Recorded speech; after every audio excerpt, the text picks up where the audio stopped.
بسم اللہ الرحمن الرحیم۔ السلام علیکم دوستو، مجھے اس سے محبت نہیں تھی، ہونی بھی کیسے۔ وہ عام سی شکل و صورت کی سانولی سی لڑکی تھی، تیل سے چپکے ہوئے بال اور اس پر 3 گز لمبی چادر۔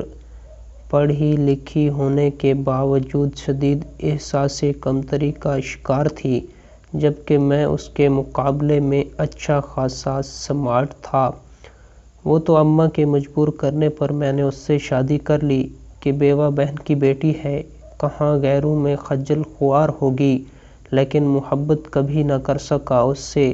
سارا دن گھر کے کام کاج میں جٹی رہتی، اماں ابا کی جی جان سے خدمت کرتی، میری ہر ضرورت کا خیال رکھتی، کوئی شکوہ نہ شکایت، یوں جیسے پتھر کی مورت ہو۔ میری بے رخی اس لیے یوں ہی برقرار رہی، بلکہ رفتہ رفتہ اس میں اضافہ ہوتا رہا۔ ایسی گھٹن زدہ زندگی سے تنگ آ گیا تھا میں۔ اماں کے مرنے کی دیر تھی کہ میں نے دوسری شادی کر لی۔ اس نے کوئی احتجاج نہ کیا، روئی نہ چلائی، بس خاموشی سے سب کچھ دیکھتی رہی۔ دوسری بیوی کے آتے ہی میں اپنی دنیا میں مست ہو گیا۔ پارٹیاں، ہنگامے، سیر و تفریح، زندگی ایک دم بے حد خوبصورت لگنے لگی۔ اسے تو گویا میں بھلا بیٹھا۔ ایک دن اس کے کمرے کے سامنے سے گزرتے ہوئے رکنا پڑا۔ رو رو کر فون پر کہہ رہی تھی، کیسی باتیں کرتی ہیں اماں آپ، بھلا میں کیا حق رکھتی ہوں احتجاج کا۔ جانتی ہوں زبردستی کے سودے ایسے ہی ہوتے ہیں۔ کم ہے کہ دوسری شادی کے بعد بھی انہوں نے مجھے اپنے ساتھ رکھا ہوا ہے، اپنی ماں کو دیا ہوا وعدہ نبھا رہے ہیں۔ میرا شور شرابہ کرنے پر اگر انہوں نے مجھے چھوڑ دیا تو بتاؤ کیا کروں گی میں۔ تم تو اپنی سانسیں گن رہی ہو، مجھے کون سہارا دے گا۔ سر پر باپ ہے نہ بھائی جو میری حمایت میں بولے۔